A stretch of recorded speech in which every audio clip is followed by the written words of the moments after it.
Stress. All right, if the meeting will come to order, we'll have our roll call vote. Mr. Alexander? Here. Mr. Bartlett is excused. Mr. Brockles? Here. Dr. Coker? Here. Mr. Dozat? Here. Mr. Delier? Here. Dr. Ebar has a proxy, Mr. Corley. Here. Dr. Fountain? Here. Dr. Glory is excused. Dr. James? Dr. Gray? Here. Mr. Javia? Here. Mr. Joffrion? Here. Mr. Jones? Here. Dr. Joseph has a proxy, Mr. Jenkins. Here. Ms. Laviolette? Here. Dr. Lewis? Here. Mr. Powell? Here. Mr. Strong? Here. Ms. Tanner? Here. Mr. Watts? Here. And Mr. Williams is excused. You have a quorum. All right, thank you, ma'am. Meeting will come to order. I'm very proudly handing this meeting over to our new president, Mr. Wesley Watt. What did you say this morning, best side? Yeah. West side, best side? Definitely. Okay. It's been an honor serving as president this year for the SAC committee. I appreciate everyone's attendance. I know we had some rough moments. We really didn't meet a couple times. And due to the COVID, we struggled through the spring and into now. So maybe this year we'll be able to meet more and discuss more. I'm very appreciative of the new state superintendent and his staff, and look forward to working with y'all this year. Mr. Watts, all you, buddy. Try not to mess it up.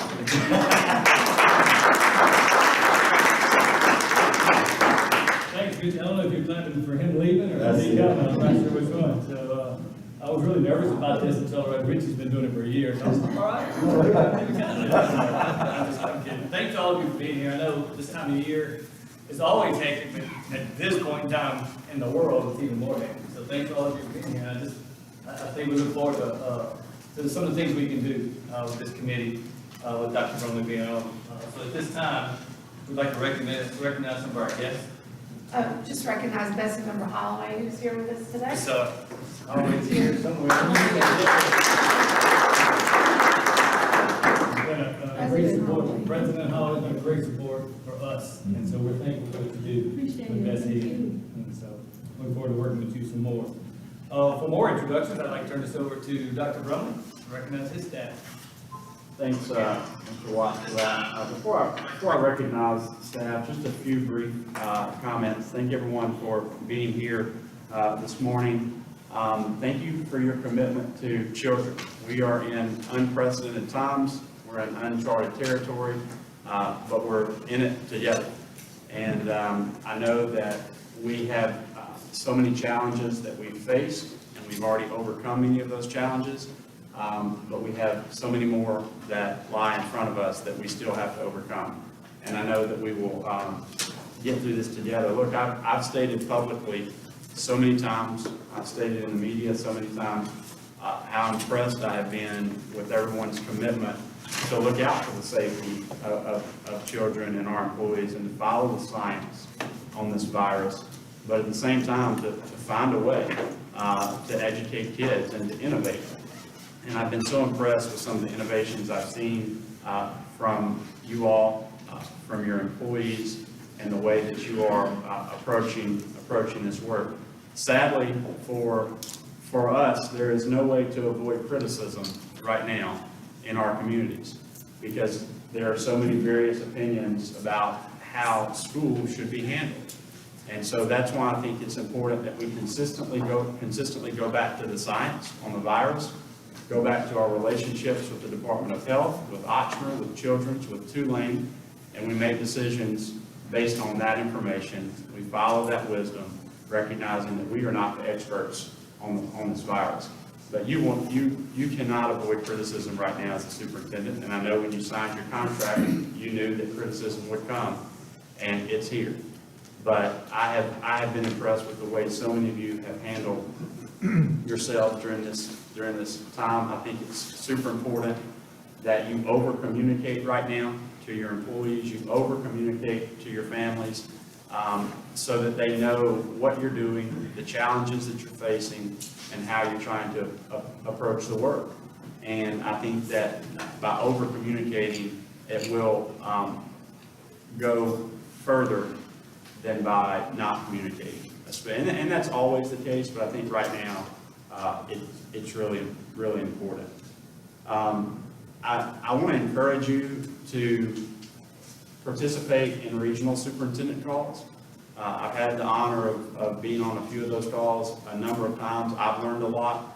I know that others have learned from each other, and it really is a good sounding board to express ideas, talk through challenges, because I've heard a lot of, we had that, and this is how we handled it. And so if you're not having those regional superintendent calls, I would encourage you to do that.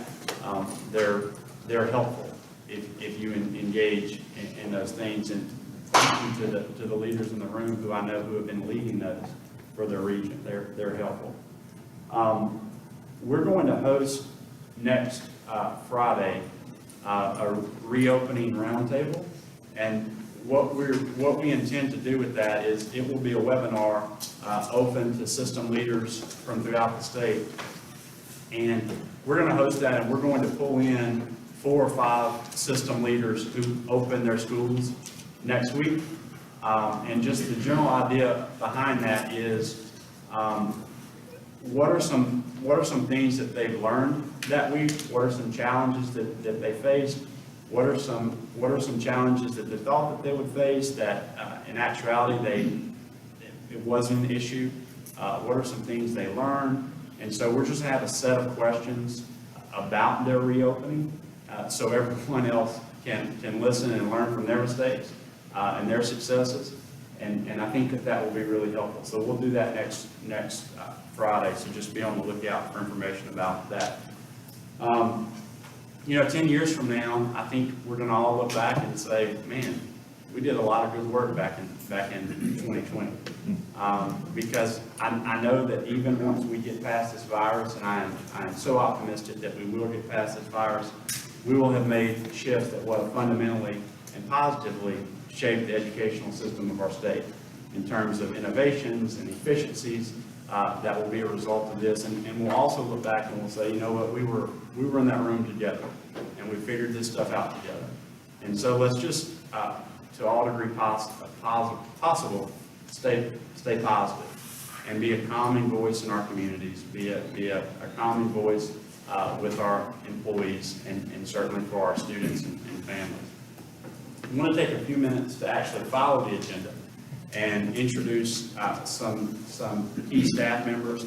I think it's really important that you have a face to a name, to a body of work, and we will also in the coming months be putting out a chart that kind of shows who's responsible for what work here at the department and how you can contact them, which I think will be really important for you. But we have had a number of employees who have left the department, who have put in key work over a number of years and helped move our state forward, and for that I am so thankful. But I'm also excited about some of the new talent that has been at the department that might be stepping into new roles or that has come into the department. So I just want to take a moment just so you can see some faces. First, I want to introduce Dr. Quintina Timmel, who I named as our Chief of Staff. So Dr. Q, many of you already know, but she is running, basically managing internal operations within the department. So really, if you want something done, you need to talk to her. And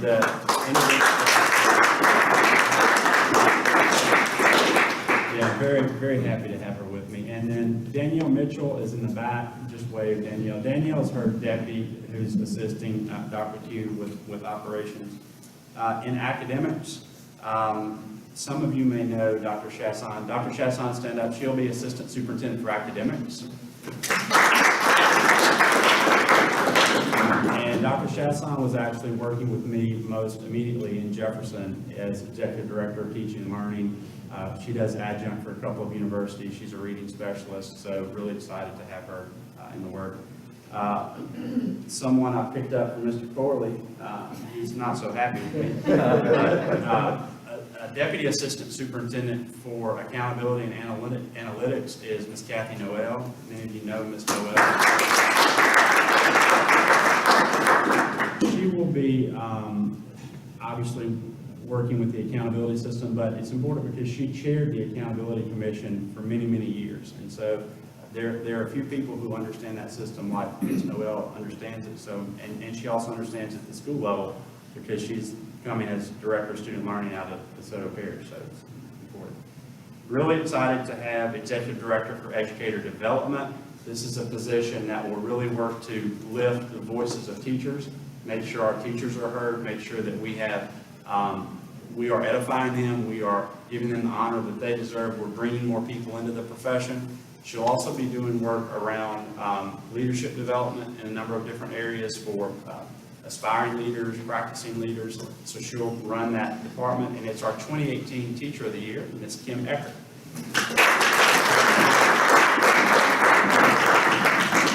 Mr. Watts is really happy with me for taking that. Mr. Watts wouldn't speak to me for a week.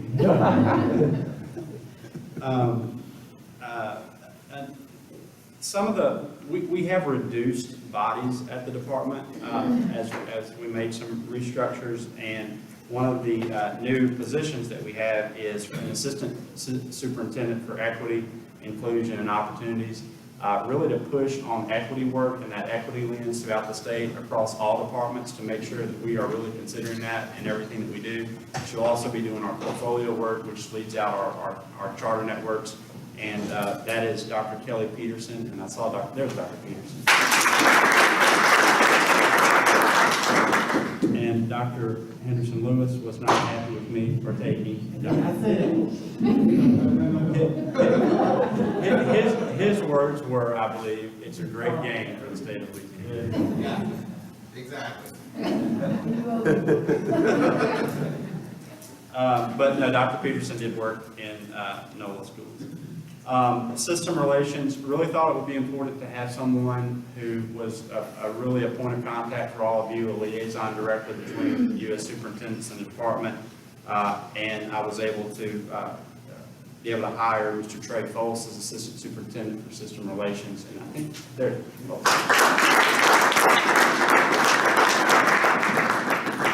And on his team, and he will be overseeing the network teams and overseeing their work, and on his team helping guide some of the academic work for the network teams and working in conjunction with academics. We repurposed her work, and that's Jennifer Tobin. So Jennifer, I think, is here as well. I remember Jennifer mostly from our shared work whenever she was in Ascension Parish Schools, doing a lot of key work down there, but she's Deputy Assistant Superintendent for System Relations.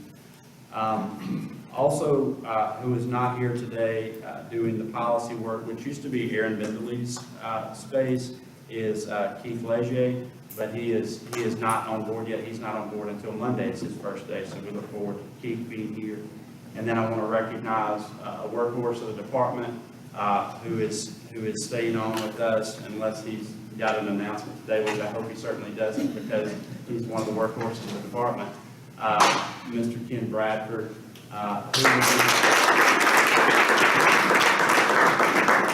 who will be doing career and college readiness, but also I just want to give Ken a real shout out. Ken is working endless hours like the rest of us to make sure we have a lot of good support out for you all on starting your schools. I know he's responding to text, emails constantly to help out. So Ken, thank you for all your work. And his deputy is Ernest Singleton, but I don't know if Ernest is in the room.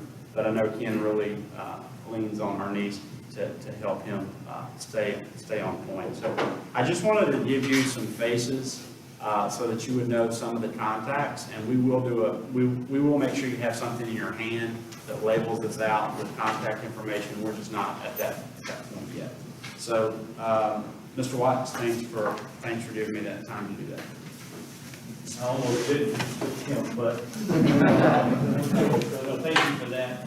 And just kind of an honor that before we go to our next item, just thanks to all of you. I know thanks for being here, but I know we've worked together a lot with superintendents across the state, but I don't think we've ever worked as closely as we have the last few months. So thanks to all of you, we've shared plans.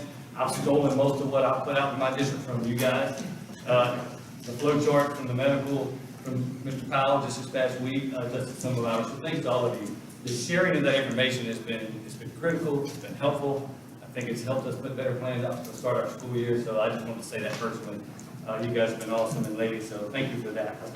Moving on with the agenda, next would be the approval of the minutes from our February 20th, 2020 meeting. Can I entertain a motion to approve those? Second.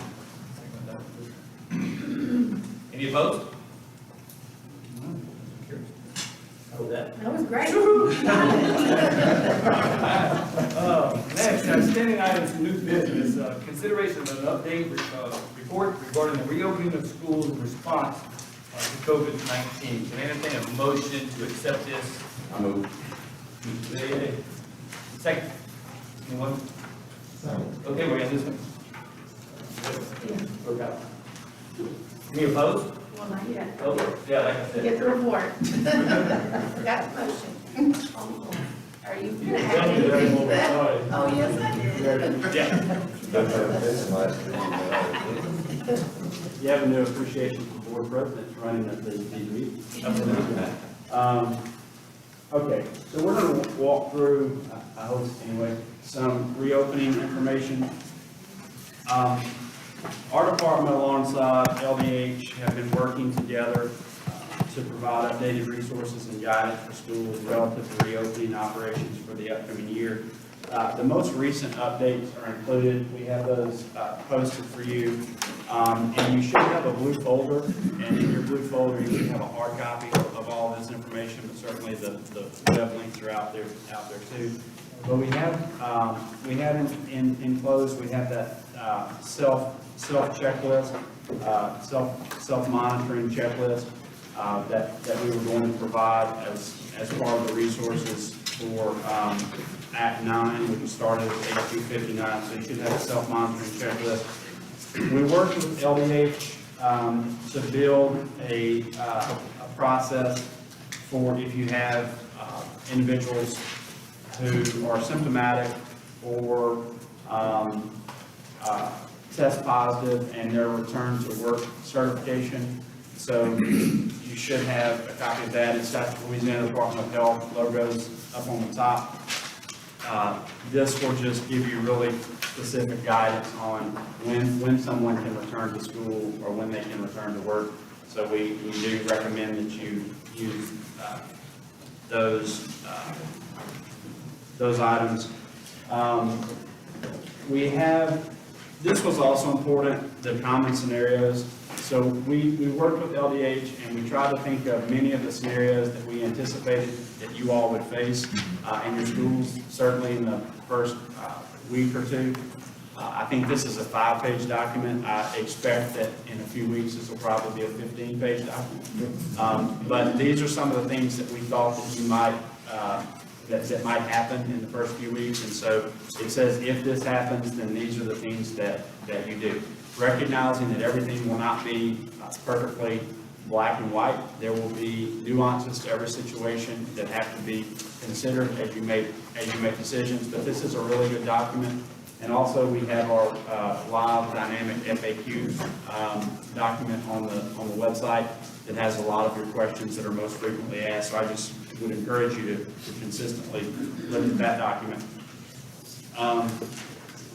We have process for reporting concerns. So when HB 59 was in the legislature initially, it was designed to provide systems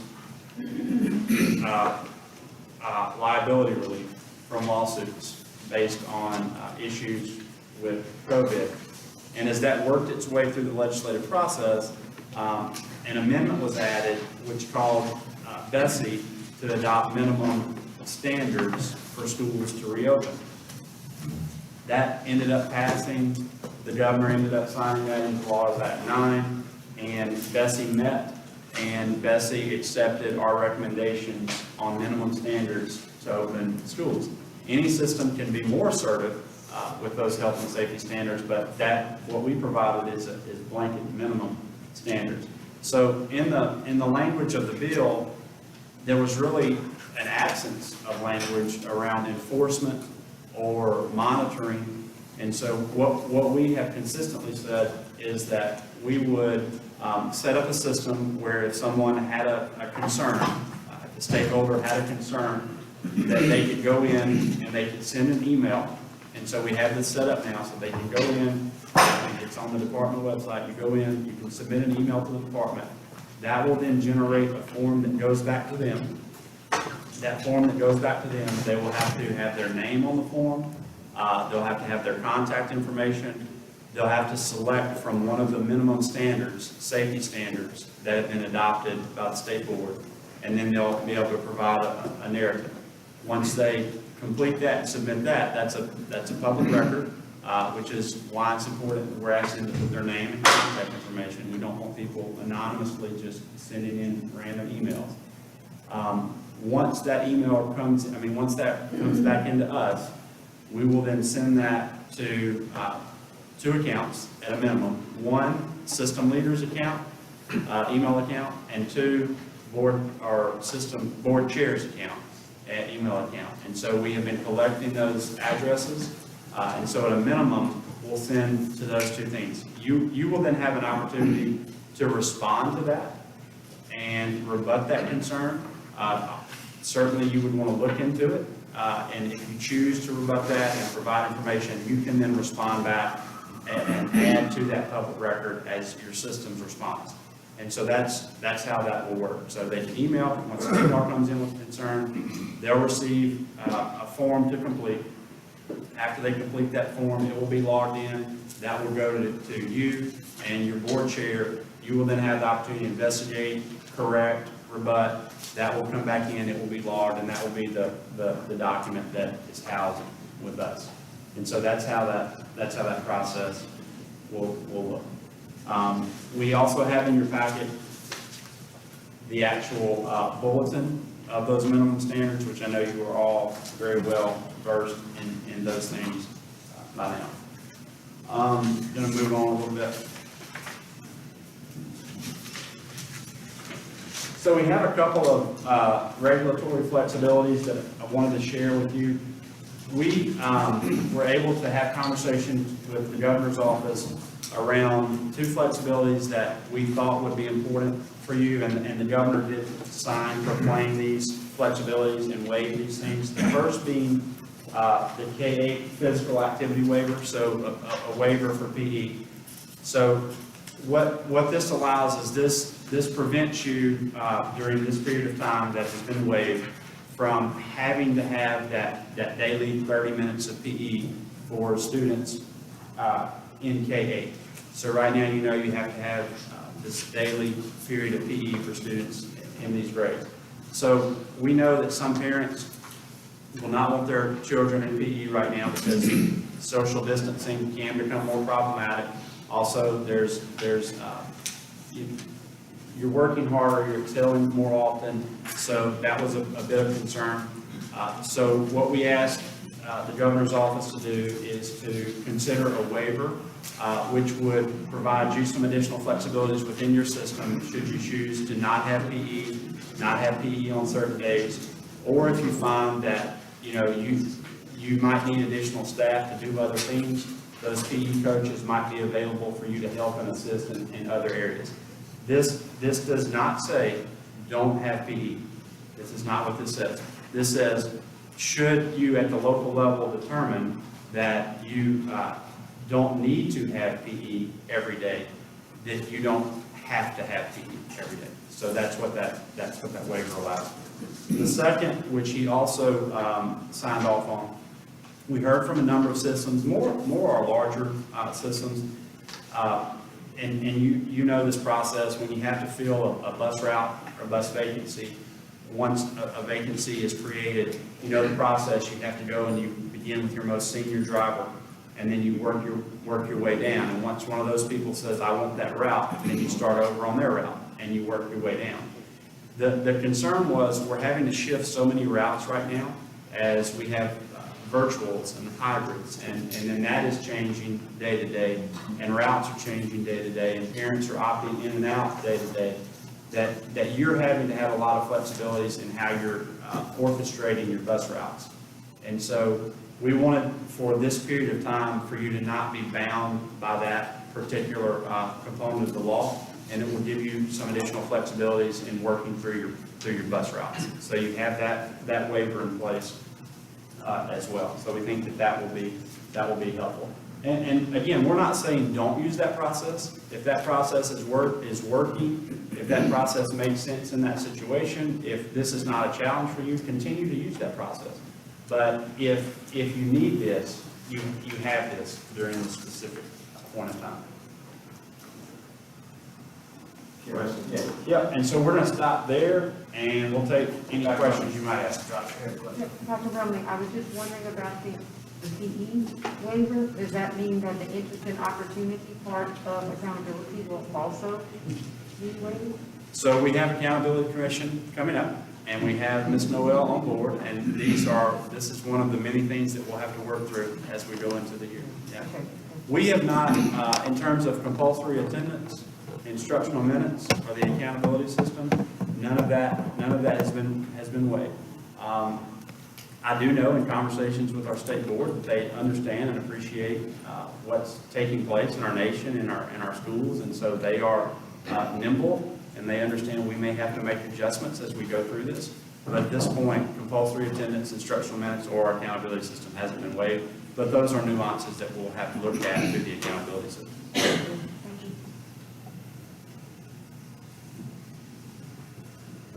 I did such a good job, Mr. Watts. We don't have any questions. Any others?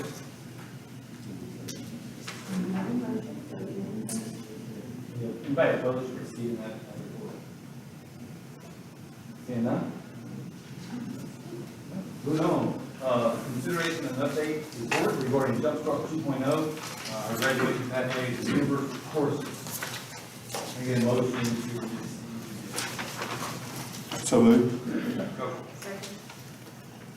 Mr. Watts, Mr. Bradford has been working with a committee to get this to a better place for Jumpstart. President Holloway had appointed Dr. Belinda Davis as a member of the committee.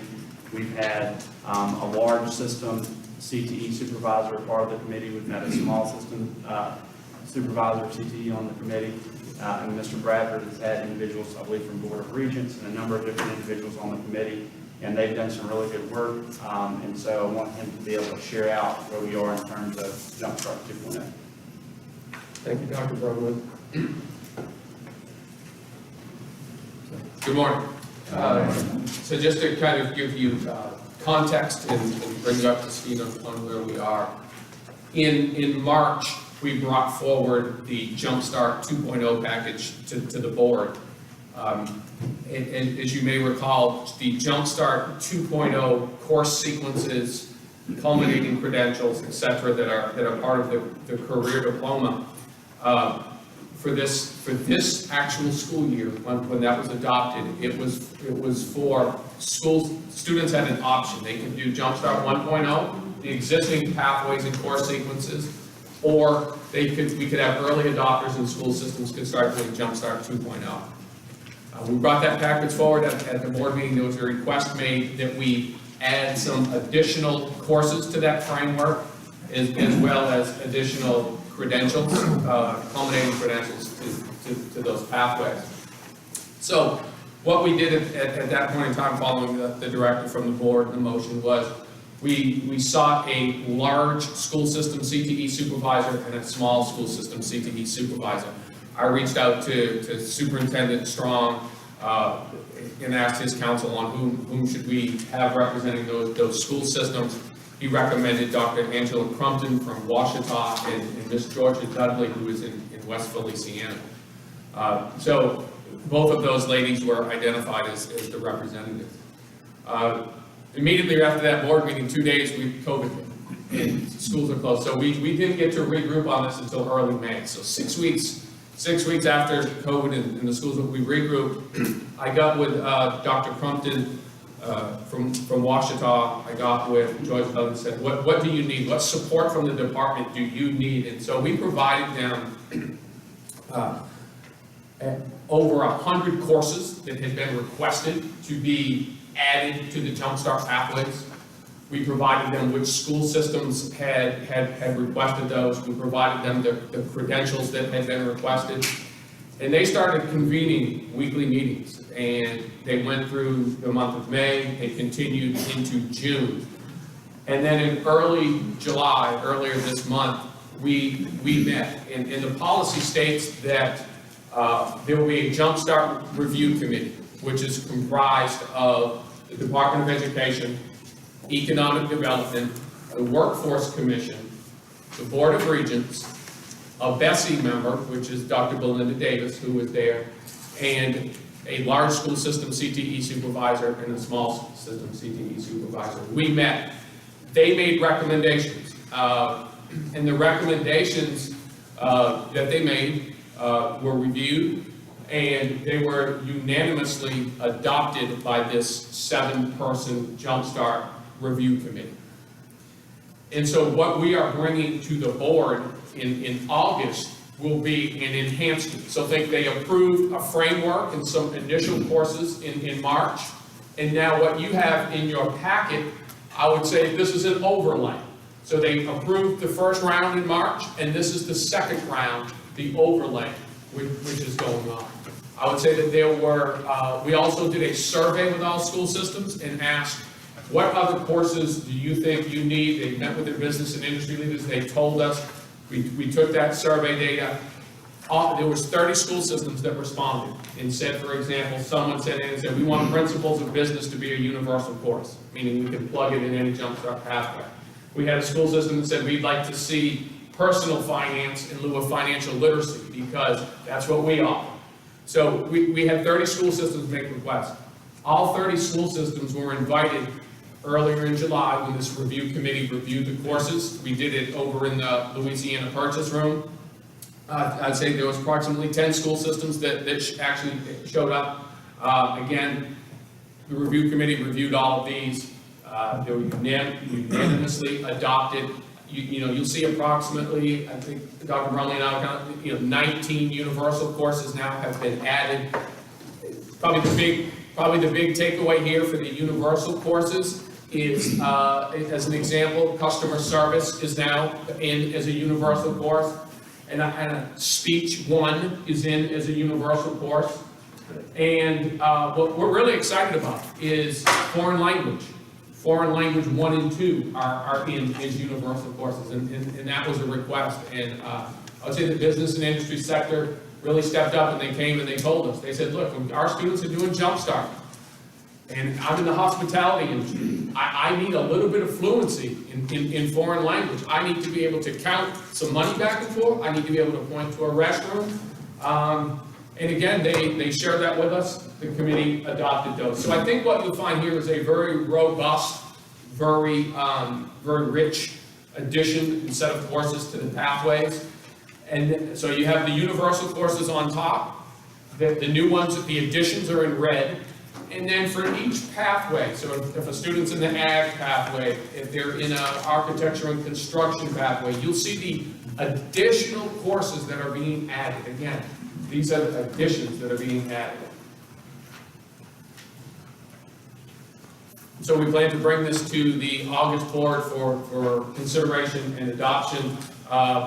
Subsequent to that, this will be updated on our department website. Your school counselors will be able to go and review these. And if you may remember, we used to have in Jumpstart 1.0 almost 50 pathways. We've been able to condense these down to 11. We feel we've got strong buy-in right now from our stakeholders, the CTE supervisors across the state. And I'll end there, Dr. Rowan, see if we have any questions. Yeah. Mr. Watts, I do have some additional information I want to add to that, but if we could take any questions about this specifically, let's do that. Anybody have questions for Brad? I think that the easy one, I see the course codes on these new universals here, but the additional requests from the individual pathway, whenever it is passed, will receive course codes? Oh, yes, sir. Yes, sir. Or- Yes, sir. Just for clarity, on the speech one, is that only in the workplace communications, or is that a universal? It's a universal course. What we did to help the school systems is some school systems were saying, look, we're gonna offer a bunch of Jumpstart pathways, but you know, what we really need in our school is for a universal, we need more around finance. Our students need more around finance. And so we need more around workforce communications. So what we tried to do for the schools is, these are all universal courses, but rather than just list them from 1 to 30, we kind of bucketed them. It was a recommendation we got from the field, so that it makes sense for schools. Oh, that's kind of in the communications. So yeah, they're all universals. We just categorize them for you.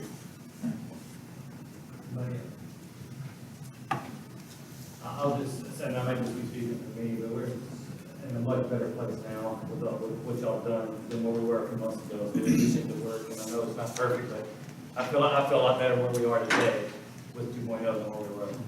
Yeah, and we committed that, you know, Jumpstart is dynamic, and we would again see how the fall got started. We would continue to review, you know, any other additional courses or credentials that come through the process, and provide an update in January again. So there may be something additional that need to be tweaked or added.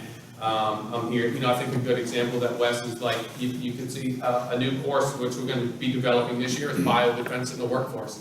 A year ago, we wouldn't have been sitting here talking about biodefense in the workforce, but business and industry is asking for it. School systems think it's a good course, and so we've added. And that just goes to say these two CTE supervisors, this was charity work for them, and they put in countless hours with the department over the summer to get this right, and get feedback from the field, and hold these monthly meetings. And so I thank Superintendent Strong for nominating them, and Superintendent Coker and Superintendent Milton for allowing them to work with us. We appreciate that. Those universals are critical. That's been a huge improvement. So thank you for that. We, while we're also working on the minimum standards for health and safety, we just can't lose sight of the academic needs of our students, and we have to recognize that, you know, the most important thing for a kid to be successful is a quality teacher in front of them. And so I know many of you are struggling with various staffing issues because of this, but just want to encourage you to be sensitive to those needs of those employees, support them where you can. I know you're doing so much of that within your abilities to do that, so I want to thank you for that. But also, because we have to continue to make sure that kids get an education, we have to find a way. We're trying to build out a number of supports on the Strong Start website for you in terms of student learning, that you will have some of the resources that you need. Dr. Chasson came to me one day and just said, look, I'm really trying to think of, if I were in that role, because I just was in that role, what would I need? And so she's been trying to develop a set of tools to help you. So constantly be looking at that website. One of the, and you have some of that here for you, but one of the things we felt that we needed, where we felt that we needed to provide some recommendations is on virtual instruction and what virtual instruction should look like, and best practices for virtual instruction, because we didn't want this all over the place. You know, we wanted to have some level of consistency. And so she's been working with a number of individuals, local, state, and national, to try and come up with a set of recommendations for you all to help guide some of the virtual work that you're doing. I get it. You've already had to set a lot of this up, but as we work through this, maybe you'll see ways to incorporate some of these ideas and help improve your virtual instruction. And so I want to give Dr. Chasson just a chance to share out this information with you on virtual instruction and get some feedback from all of you before we make this document kind of go live as full recommendations for everybody. Thank you, Dr. Brumley. Good morning, everyone. Good morning. If you look in the left-hand side of your folder, you have our current Strong Start Toolkit guidance that we've already produced and published. This is a compilation of a lot of things folks across the state were asking for. And it was really driven by a need to create some guidance documents that were super tangible and something that you guys could directly use. So you'll see in those toolkit documents represented are a lot of samples and models, examples that come from some of your systems even. And so those documents are already live and available on our website on our Strong Start page. And we've gotten some good feedback on it, and folks have also asked us, hey, y'all forgot this.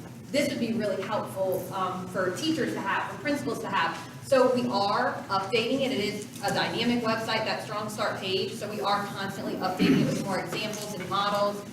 We were on a call yesterday with our principals of the year, and they were able to give us feedback, and they're like, hey, y'all forgot this type of schedule. We would love to see that. As principals, this would be beneficial to us. So we're gonna take it to the program staff and make something great, to make it a new addition to the toolkit. So what I have for you guys today that was just passed out is a draft. It's not prettied up yet for publication, but it's just a draft document of a virtual instruction guide. So this is our effort as a state to say we want to set a bar for virtual instruction. We know all of you are working through this programmatically with your teams, with your principals. And so we know when school ended in March, everyone did what they could. We were there, I was there. We did what we could on the ground in the moment. We all did things a little differently, and that's okay. We all need to do things a little differently. But when we look at this school year, we think it's super important to set a bar for quality for virtual instruction. To let everyone know across the state, this is what we should expect from virtual teaching and learning, as we all sort of grapple through it. So what we've done is we've worked in partnership with NIET and program staff here at the department to develop out a draft. And this past week, we've spent a significant amount of time bringing it to stakeholders, both internal within our system. Some of your staffs have been involved in this. We've had district leadership, we had BESI representation, parents, we had our teachers of the year, principals of the year, and today is your opportunity to look at it and give us some feedback. So the plan is for this document to go live and be published next week, and for it to really set the bar and set the expectations for virtual learning across the state. And our hope with this is that everyone uses our tools and resources to meet this bar, and that we also give families information about what they should expect from virtual programming. So the start of the document, you see some introduction language that surrounds the minutes, which I know everyone is really curious and concerned about right now. And following that, we have our characteristics set into 4 basic areas. The first is high quality standards aligned curriculum, which has been important to us as a state for years now. So it's setting the bar and standards for what standards aligned curriculum would look like and how you use that in a virtual setting. The second area is around interactive, engaging instruction. We all know that the teacher is such an important part of the learning process. And so this kind of sets some expectations around what the teacher-student relationship and interaction should and could look like in virtual instruction. We then have monitoring student progress. Our Strong Start tools continuously refer to using our Lead 360 system, using daily student work. How are we constantly monitoring student progress and using that data to inform our instruction moving forward? So that's what that section outlines there. On the last page, you'll see student support. So families are also really curious about how is my child going to be supported through virtual learning. So we've outlined there how is every child going to be put on a plan, going to have the support that they need, whether they're a diverse learner, special needs, English learner, if they're a high school student who needs an IGP, what does that student support look and sound like in virtual instruction? So I invite you all to take a look at this document. You can provide feedback in several different ways. We ask that you not share it out because it's not a public-facing document just yet. It's still in draft form. We still have, I think, one more feedback meeting today, this feedback meeting right now before it becomes a published document. So you can feel free to give feedback directly on the document and hand it to me. I'm happy to take it that way. If you want to send me an email with some feedback, happy for that. But we ask that it not be shared publicly just yet. So, and just for clarification on that, I'd like to take my team that's running my virtual academy to look at it, what we're doing. Once it's going live, like, give that feedback. I can't do this right now. I read fairly fast, but. Yeah, no, for sure. So we are asking that it come in like today and through the weekend. We're hoping by Monday, we're actually getting it to a place to pretty it up, as I call it, for publications, I would say by Monday would be great. Okay. There is I know y'all understand, there is a sense of urgency, Yeah. to get this document published, because hopefully it will be something helpful for folks. Oh, yeah, great, thank you, I forgot.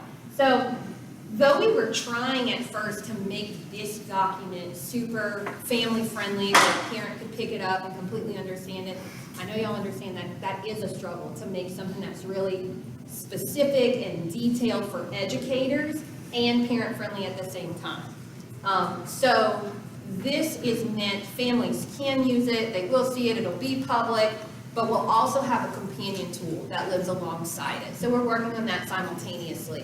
And that is just, it's question-based, and it still has the meat of what's in this document. It's gonna be a little more family-friendly with some pretty pictures in it, language that might be a little more understandable to a parent. I'm just, one question I had, I'd love to know the conversation around the 360 minutes in relation to virtual learning, because that's not a number that we've put out there for folks that are engaged in virtual learning. Because we have kindergarten through whatever, and so we have not sent the message. The language that we're using here and what we kind of played with in this is that we're really looking for virtual instruction to still expect the same amount of learning as a full day. So though we don't intend for a child to sit on a computer for 7-8 hours a day, I don't know that any of us can do that.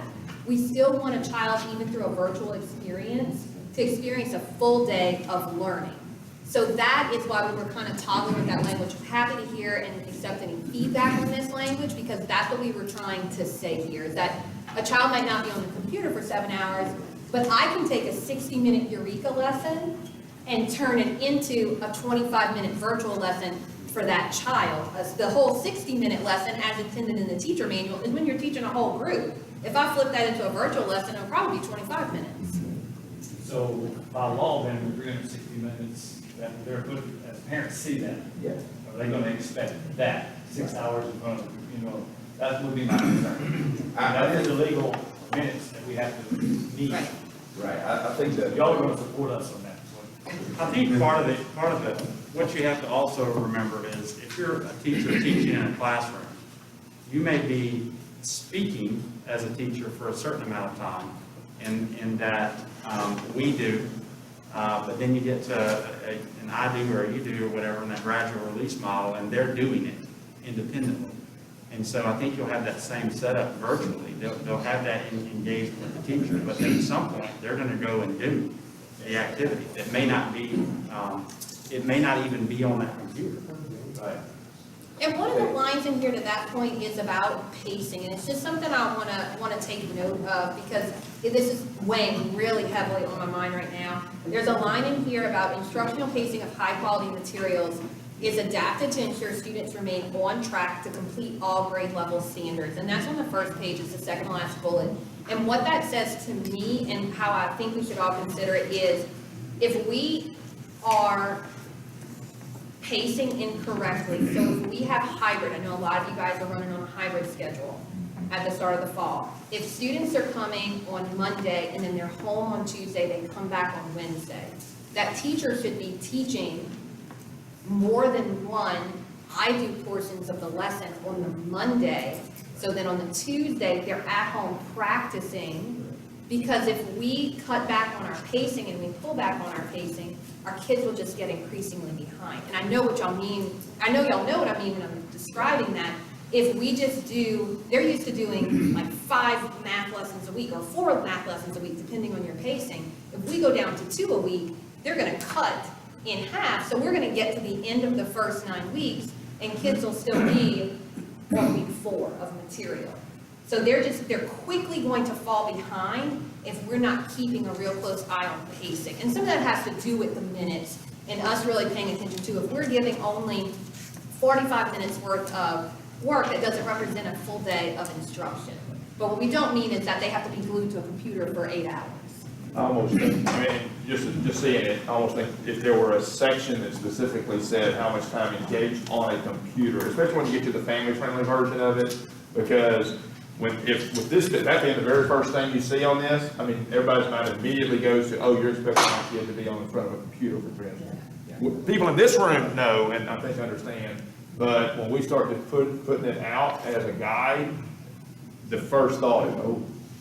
Yeah. gosh, how am I gonna do So that? what I'm hoping to link to there, we've created and put out in the toolkit sample schedules, but those are like sample schedules for a week or a month. Yeah. What we're gonna create is sample schedules for a day, and we'll put in there, because what's also important for us to consider is like, what a first grader can do in the course of a day on a computer is significantly different from what Right. a seventh grader Right. can do on a computer in the course of a day. You know, we don't want a first grader watching a 1-hour video, right? I mean, no first grader can sit there and do that. And so what's also important in the language is in here about things being developmentally appropriate for that age level. And so that's something to consider too. We are making some sample schedules to that point, Jeff, that we're gonna link to. That'd be cool. So this document will have links within it to other helpful documents. And so we'll link to a sample daily schedule for a first grader, a fifth grader, a seventh grader. So we're developing those as well, which I think will give parent, we'll link to those in the parent guide too. I think it'll give parents a good understanding. Scott. I was just gonna say that, you know, I understand the time and I agree with it, but I think if we just specify here that this is a combination of synchronous and asynchronous learning. Yeah. Because that way, you know, people don't read it and say, well, my kid's not online that much. Right. On one end, but on the other end, because as you know, I've been in the paper. You have them on both ends. It's too long, or it's, you know, or we're not getting 360 minutes a day. And we all heard But that it's a this spring. combination of asynchronous and asynchronous. So I think- we'll take that feedback, Mr. Powell's Yeah. feedback, we'll rework some of that. But I think what's more important probably to your concern will be the parent guide and how it's laid out in that parent guide and seeing those sample schedules of, oh, this is what my first grader's day could look like. Correct. Thanks, y'all. So, Just one quick thing, I think it's the per day piece too. And I realize that's in law, but if we could step up a little bit and say, we're talking about instructional minutes must be met, you know, if that law's there. Because asynchronous learning, you may have kids, and we do it right now, we've been offering asynchronous learning before COVID-19. We may have a kid that does more than a full day on Monday and Tuesday and nothing on Wednesday. You know, so I think that language, it'll be overlooked by a lot, but I think there'll be some principals and some teachers that it heightens and elevates if we don't figure out a way to reword it. thank you. It's gonna be important for us to bring that message back over to our district about, What it we means. want it to align with what we're putting out there too. It lines up. Yeah. What I this think, document says lines up with what we're telling our people. We'll just adjust your stuff. I think this is one of those things that's much easier to explain in a conversation than it is in words on the paper. That disclaimer at the I bottom. think that's what we're saying, and when they see that 360, like, oh, yeah. There's a slight thing that I think you need to go to revisit Bulletin 741, because in the distance learning section, it references back to something that doesn't exist. So we've linked that, we've looked at it, I think I'm looking at the most updated language. Wes, I just add one thing. I have grandchildren in Texas, and this is so new to us on what we're doing. And so I started looking at what they do in Texas with their virtual program. And for the elementary through 5th grade, they have 150 minimum synchronous minutes every day of where teachers are actually being online, and it's face-to-face, it's all that. And then for the middle and high school, it went up to 240 minutes. And then you have the other asynchronous Google Classroom assignments and activities and things like that that are included for them to work on to come back and shore up what has actually been taught. And I'm thinking as we're moving into this, if our parents know what the minimum expectations are, then they're going to be more apt to say, okay, we've got to get through this, and then you have your other work that you're going to do after it's over. But I'm afraid that if we leave the 360, 380, whatever, because we've actually moved ours to 400 minutes within the brick and mortar, the teachers are going to say, there's no way, we can't do it. So just for them to understand that we're gonna have some flexibility out there, you know, for them to be able to, but I still think our teachers need to know, my minimum expectation for you for this kindergarten, first grade, second grade is at least 150 minutes of direct instruction to these kids throughout the day. Just a thought. Others? Just to close this up, Mr. Watkins, our intent with this is to help ensure quality instruction. I mean, that's what we're trying to do. I mean, that's the lever we're trying to pull. And we know that there are so many opportunities for people to go off track with that right now, in this somewhat chaotic feel of this pandemic. And so we just want this to help ensure that we have quality instruction, no matter the mode of delivery. And so that's why we're putting this out. I do want to encourage you, if you have feedback, let us know, because we'll be working through the weekend on all of this. So just let us know. And we appreciate that too, that this is going to help parents understand, this isn't what we did in the spring. Right. That our distance learning now is much more rigorous, more, it's going to be better for our kids, so we do appreciate that. Just trying to make sure that word is really true, thanks. Yeah. Thanks, Tom. Except for That, Jason. all right. That's what Any Jason opposed, did in the please spring, do the rest of us did. Seeing none, stay silent. Again, thank y'all. Thank you so much for that. And moving on to our last item on the agenda, 3.3, consideration of revisions to Bulletin 741, Louisiana Handbook for School Administrators regarding the community service enrollment endorsement. Entertain a motion to receive. Seeing none, we'll adjourn. Motion to receive. Second. Second by Mr. Goodman. All right. You go again, Ken?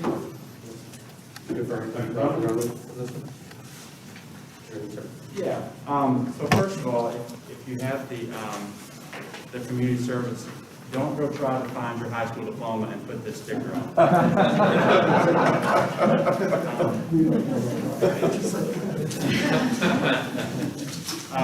No, I'm gonna ask Mr. Bradford to give this report. This is, again, a body of work that he's put a lot of effort into. Mr. Bradford. Thank you. In 2013-14, the Volunteer Commission met with the department, met with stakeholders, the Counselors Association, and they asked that we have recognize the community service that our high school students were doing. And what came to fruition out of that was a community service endorsement seal. That's what Dr. Brumley was just referencing. And the way that you would receive one of these community service endorsement seals is that beginning in 9th grade, so it was your full high school experience, you would have 10 hours of community service, followed by 20, a minimum of 20 in grade 10, a minimum of 25 in grade 11, a minimum of 25 in grade 12. That would give you 80 hours. This could be done through, again, a variety of areas, working in pet shelters. We had students in New Orleans that were doing some museum tours, working with disaster relief organizations, etc. We have issued out for school systems to affix on diplomas about 7,500 since inception. The concern that we have been hearing, though, is that our student population, if they're transient, meaning I may have been in one district that didn't offer a community service endorsement opportunity, now I've moved into my new school district and I'm a sophomore, but because I didn't do any my freshman year, I'm ineligible for the seal. We've also heard that some students join into like an FFA program their junior year in high school, and they get they get 40 hours their junior year, then they do another 40 their senior, but they're ineligible because the way the current policy is written is you have to get X amount each year.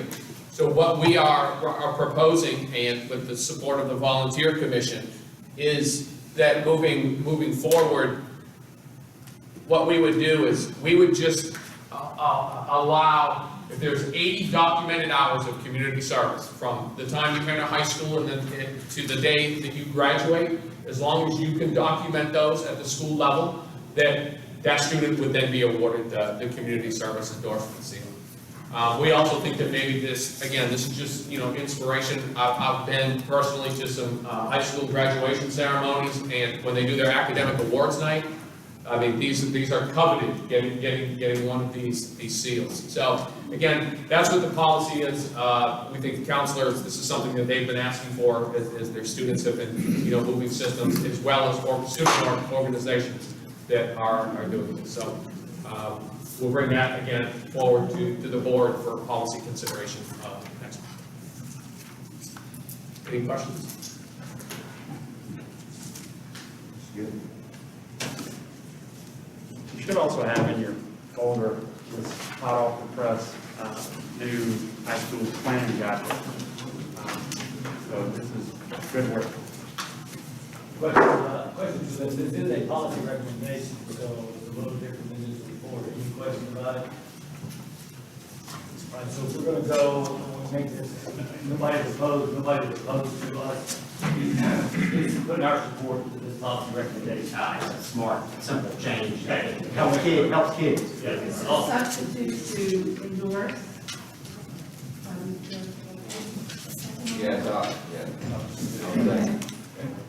Any opposed? All right, thank you for that. Thank you, Ken, again, for that, Dr. Crumley, and we appreciate you guys, here in your team, and we would just like to say welcome to your new department staff. We're glad to have you. Thank y'all. Thank you for being here, and look forward to working with you. Richie, the only way we can get Richie to stay in a meeting, an entire meeting, was making the chair. And, I was gonna say one more time, we appreciate what he's done the past year, just to be there to watch the amount of time he spends away from his district and helping with labs, so, we appreciate that, and we don't have to do it now because he's not here, so he missed out. We'd like to recognize Mr. Javia and Dr. Gray, two of our newest folks, joining the ranks and jumping in,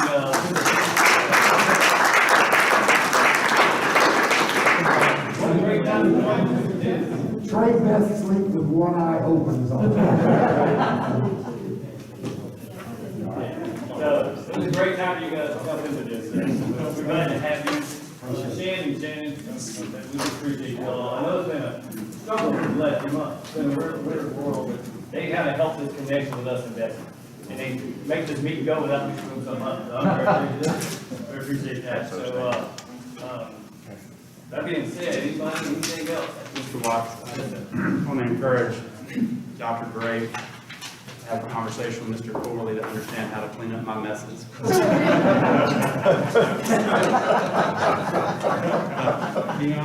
Beyond that, we want this body, this meeting, as much as we can, to fulfill its intent, which is for you to see stuff in advance, and help weigh in, help give feedback, or understanding that's not always possible. And when that's not possible and something's already developed, at least seeing it before it goes out to the full public. So we want this to be, we want this meeting to revert to its full intent and let you be part of the process as we work through some of these policy decisions. And it won't always be that it can be that way because things are time sensitive, but that's what we want. This body is supposed to be informing Bessie on policy. That was the initial idea of this group, and so that's what we want it to be. So thank you all for being here, and keep up all the good work. I would just say, from that note, for me, I absolutely don't want you to waste your time to come to one of these. You have enough to do. So if we can do that, then I think it makes it worthwhile. I don't want to just all the way down here for a waste of time. So we appreciate that, Dr. Brumley. And to start, if you've gotten all the students, anybody in the proposal? Just fill this out, just form out, if there's no changes, put none across it, don't turn that in.